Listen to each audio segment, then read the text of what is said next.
তো এখানে দেখতেই পাচ্ছেন এই অপশন, এখানে আপনাদের যদি কোনো অ্যাপস শো করে তাহলে সেই অ্যাপসটাই আপনারা সর্বপ্রথম কাজ হবে আপনাদের এই অ্যাপসটা বন্ধ করা। তা নাহলে আপনাদের যে ফোনটা সেটা কিন্তু হ্যাক হয়ে যেতে পারে। তো আপনারা আসসালামু আলাইকুম। তো এখানে আপনারা এই যে থার্ড পার্টি কানেকশন দেখতে পাচ্ছেন।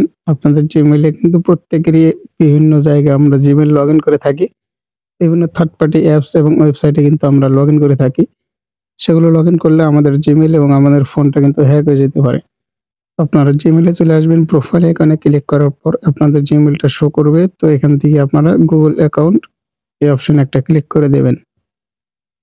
তো থার্ড পার্টি কানেকশন দেখার জন্য আপনাদের এই যে সিকিউরিটিতে আপনারা চলে আসবেন। তো এবার আপনারা একটু নিচের দিকে চলে যাবেন। তো একটু নিচের দিকে আসার পর এই যে আপনারা নিচে দেখতে পাবেন connection third party apps and service.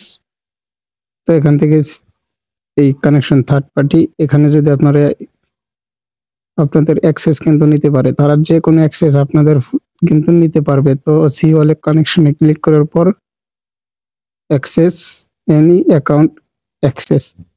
তো এখানে দেখতেই পাচ্ছেন এই অপশন, এখানে আপনাদের যদি কোনো অ্যাপস শো করে তাহলে সেই অ্যাপসটাই আপনারা সর্বপ্রথম কাজ হবে আপনাদের এই অ্যাপসটা বন্ধ করা। তা নাহলে আপনাদের যে ফোনটা সেটা কিন্তু হ্যাক হয়ে যেতে পারে। তো আপনারা এখানে এখানে ক্লিক করার পর ডিলিট অল কানেকশন এটাতে ক্লিক করে দেবেন। তো আপনারা যেইটা সিলেক্ট করবেন সেটাতে ডিলিট করতে যাচ্ছেন সেটাতে সিলেক্ট করার পর এই যে ডিলিট অল কানেকশন, এই অপশনগুলো আপনারা অবশ্যই আপনাদের যেই থার্ড পার্টি অ্যাপস রয়েছে বা আপনাদের যেগুলো প্রফেশনাল না একদম, তাদের কিন্তু আপনারা ডিলিট করে দিতে হবে। তো এভাবেই আপনারা আপনাদের ফোন থেকে থার্ড পার্টি কানেকশন রিমুভ করতে পারবেন।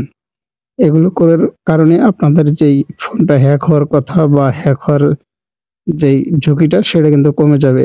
তো এই ছিল আজকের মূলত ভিডিও।